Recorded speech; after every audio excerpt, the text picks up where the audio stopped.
Hello friends, स्वागत है हमारे चैनल जीके स्टेशन में।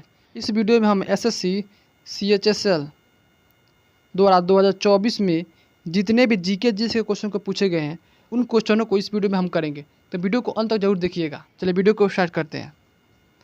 तो पहला प्रश्न है, जीके नेक निम्न में से किस सीमाओं को जोड़ता है?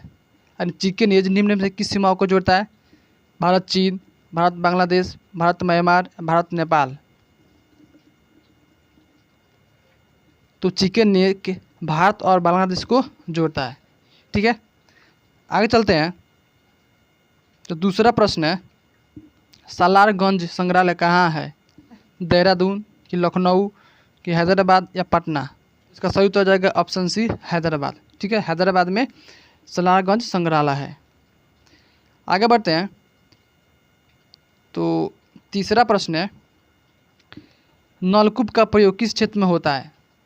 नदी में कि भूमिगत जल में कि सतह पर समुद्र में?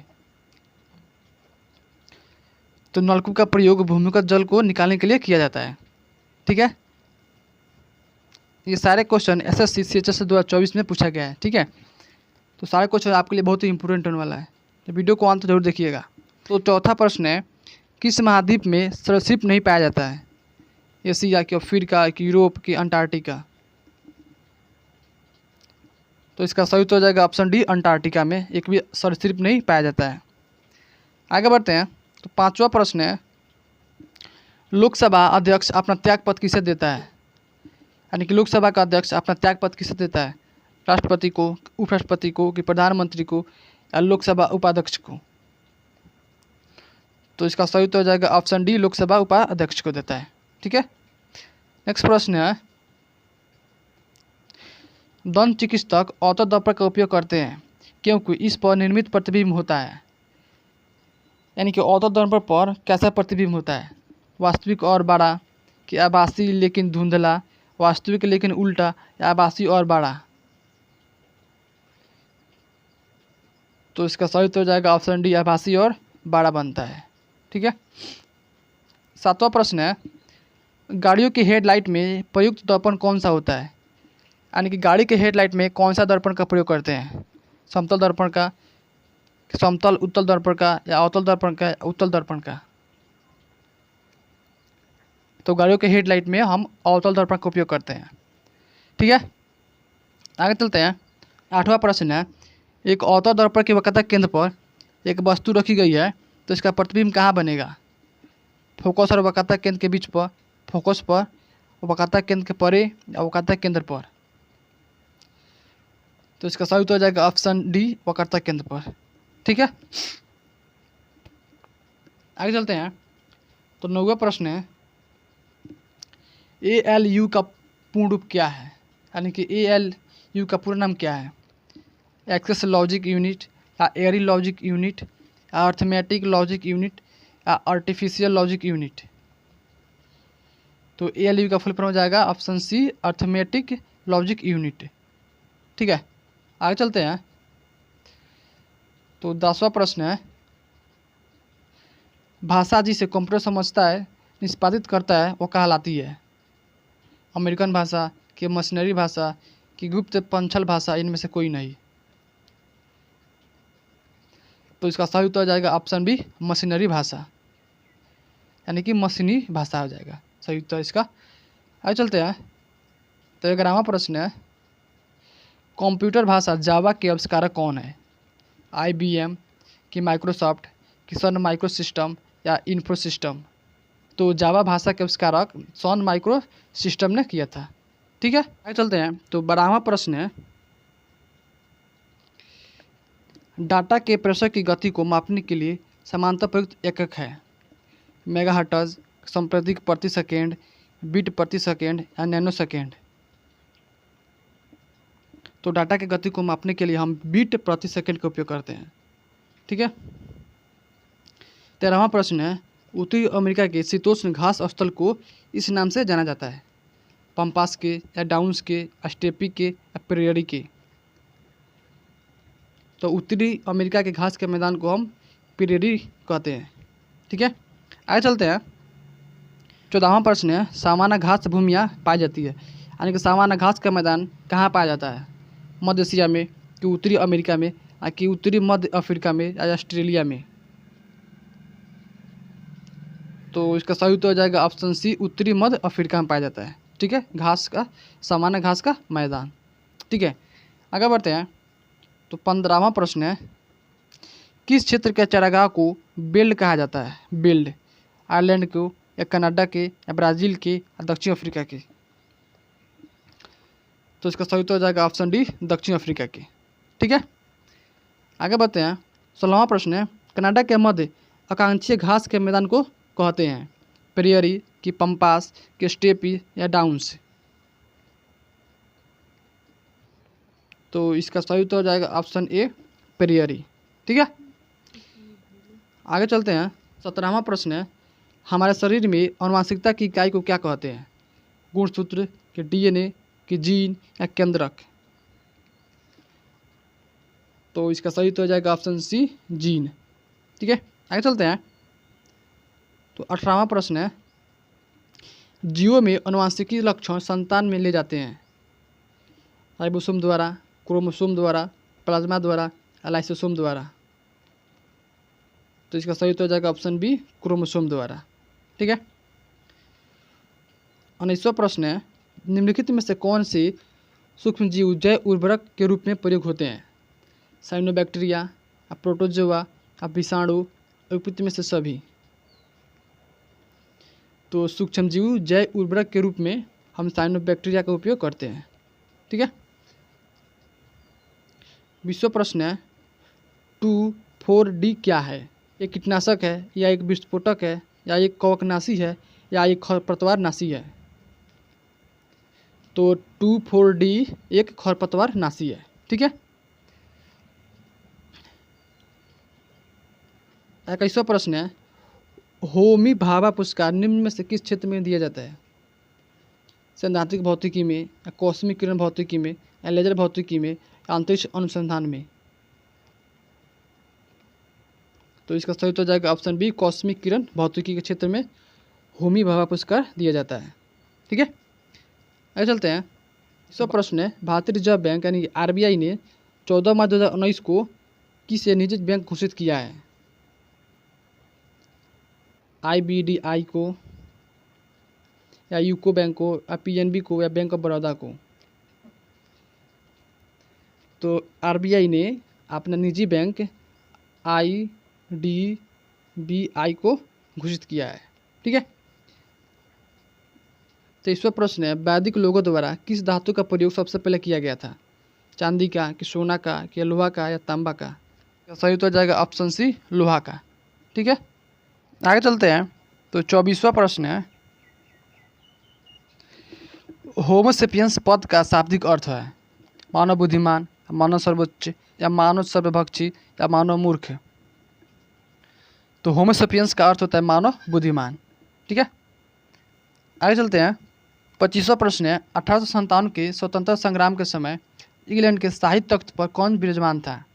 महारानी एलिजाबेथ प्रथम, या महारानी विक्टोरिया, या जॉर्ज द्वितीय, या चार्ल्स तृतीय? तो इसका सही उत्तर हो जाएगा ऑप्शन बी, महारानी विक्टोरिया थी। ठीक है, आगे चलते हैं। तो 26वां प्रश्न है, देश के किस राज्य में सस्टेनेबल कैचमेंट फॉरेस्ट मैनेजमेंट परियोजना आरंभ की गई है? कर्नाटक में, कि त्रिपुरा में, कि केरल में, या मणिपुर में? तो इसका सही उत्तर हो जाएगा ऑप्शन बी, त्रिपुरा में की गई है। ठीक है, 27वां प्रश्न है, संविधान के किस अनुच्छेद में वार्षिक वित्तीय विवरण यानी कि बजट का उल्लेख किया गया है? अनुच्छेद 110 में, अनुच्छेद 108 में, अनुच्छेद 112 में, अनुच्छेद 111 में? तो इसका सही उत्तर हो जाएगा ऑप्शन सी, अनुच्छेद 112 में बजट का विवरण दिया गया है। 28वां प्रश्न है, नंदकानन अभयारण्य किस लिए प्रसिद्ध है? पक्षी के लिए, कि हिरण के लिए, कि सफ़ेद बाघ के लिए, या सफ़ेद चीता के लिए? तो नंदकानन अभयारण्य सफ़ेद चीता के लिए प्रसिद्ध है। ठीक है, 29वां प्रश्न है, सामान्य घास का मैदान कहाँ है? दक्षिण अमेरिका में, उत्तरी अमेरिका में, यूरोप में, अफ्रीका में? तो सामान्य घास का मैदान अफ्रीका में स्थित है। ठीक है, आगे चलते हैं। 30वां प्रश्न है, भारत में नीति आयोग कब अस्तित्व में आया था? 1 जनवरी 2014 को, या 1 जनवरी 2015 को, या 1 मार्च 2014 को, या 1 मार्च 2015 को। तो नीति आयोग 1 जनवरी 2015 को अस्तित्व में आया था। आगे चलते हैं। तो 31वां प्रश्न है, गूगल ने एक नए ऐप बोलो का आरंभ किया है जो डैश की सहायता करता है बैंक की, शोधकर्ता की, प्राथमिक विद्यालयों के छात्र की या सरकारी कर्मचारी की। तो गूगल द्वारा एक ऐप का लॉन्च किया गया बोलो, जो प्राथमिक विद्यालय के छात्रों के लिए सहयोग करता है। ठीक है। 32वां प्रश्न है, कांग्रेस का लखनऊ अधिवेशन कब हुआ था? 1929 में, 1916 में, 1907 में, 1930 में। तो कांग्रेस का लखनऊ अधिवेशन 1916 में हुआ था। ठीक है। आगे चलते हैं। 33वां प्रश्न है, मोहम्मद गौरी का अंतिम आक्रमण किसके विरुद्ध हुआ था? करमाथी का, सोलंकी के, गजनवी के, या पंजाब के खोखर के? मोहम्मद गौरी का अंतिम आक्रमण पंजाब के खोखर में किया गया था। ठीक है। 34वां प्रश्न है, संविधान के किस अनुच्छेद में हिंदी भाषा के विकास के लिए निर्देश दिया गया है? अनुच्छेद 343, या अनुच्छेद 351, अनुच्छेद 365, या अनुच्छेद 368? हिंदी भाषा के विकास के लिए अनुच्छेद 343 में निर्देश दिया गया है। ठीक है। 35वां प्रश्न है, त्वरित चालक किससे निर्मित होता है? लोहा से, कि तांबा से, इस्पात से, या एल्युमिनियम से? तो त्वरित चालक तांबा से बनाया जाता है। ठीक है। आगे बढ़ते हैं। 36वां प्रश्न है, जिम्नोस्पर्म का मेवा किसे कहा जाता है? कोनिफर को, साइकस को, चिलगोजा को, असिलाजिनेला को? तो इसका सही तो हो जाएगा ऑप्शन सी, चिलगोजा कहते हैं जिम्नोस्पर्म का मेवा। ठीक है। आगे चलते हैं। तो 27वां प्रश्न है, बादलों की दिशा एवं गति मापने के लिए किसका उपयोग करते हैं? रेनगेज का, नेफ्रोस्कोप का, एनीमोमीटर का, या हाइड्रोमीटर का? तो बादलों की दिशा और गति मापने के लिए नेफ्रोस्कोप का प्रयोग करते हैं। तो 37 का ऑप्शन भी सही हो जाएगा। ठीक है। आगे चलते हैं। तो 38वां प्रश्न है, किस महाद्वीप को पठारी महाद्वीप भी कहा जाता है? यूरोप को, एशिया को, अफ्रीका को, या उत्तरी अमेरिका को? तो पठारी महाद्वीप अफ्रीका महाद्वीप को कहते हैं। ठीक है। आगे चलते हैं। 39वां प्रश्न है, किस घोषणा को उदारवादियों द्वारा भारत का मैग्ना कार्टा कहा गया है? रॉलेट घोषणा को, रैमजे मैकडोनाल्ड घोषणा को, इटली घोषणा को, या मार्केटिंग घोषणा को? तो 39वां का ऑप्शन डी सही उत्तर हो जाएगा, मार्केटिंग घोषणा को। ठीक है। आगे चलते हैं। तो 40वां प्रश्न है, वैश्विक विमान शिखर सम्मेलन 2019 का आयोजन कहाँ किया गया? मुंबई में, कोच्चि में, कि नई दिल्ली में, या लखनऊ में? तो इसका सही उत्तर हो जाएगा ऑप्शन ए, मुंबई में किया गया था। ठीक है।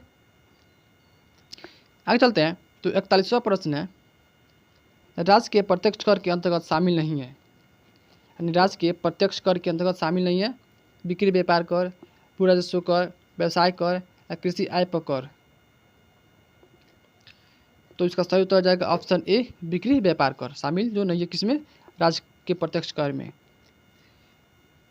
42वां प्रश्न है, पारंपरिक वस्त्रों में चंदेरी साड़ी किस क्षेत्र से संबंधित है? पालमपुर से, बुंदेलखंड से, मालवा से, या महाराष्ट्र से? तो इसका सही तो हो जाएगा ऑप्शन बी, बुंदेलखंड से है। ठीक है। नेक्स्ट प्रश्न है, भारत का चावल का कटोरा के नाम से प्रचलित है? उत्तरी पूर्व क्षेत्र, इंडो गांगेय क्षेत्र, कृष्णा गोदावरी क्षेत्र, या गंगा ब्रह्मपुत्र डेल्टा क्षेत्र? तो इसका सही तो हो जाएगा ऑप्शन सी, कृष्णा गोदावरी क्षेत्र को भारत का चावल का कटोरा भी कहते हैं। ठीक है। 44वां प्रश्न है, किसके द्वारा अनुवांशिकता के विज्ञान को अनुवांशिकी कहा गया? बेटसन के, या मेंडल के, या मुलर के, या कॉरेस के? तो इसका सही तो हो जाएगा ऑप्शन ए, बेटसन द्वारा कहा गया था।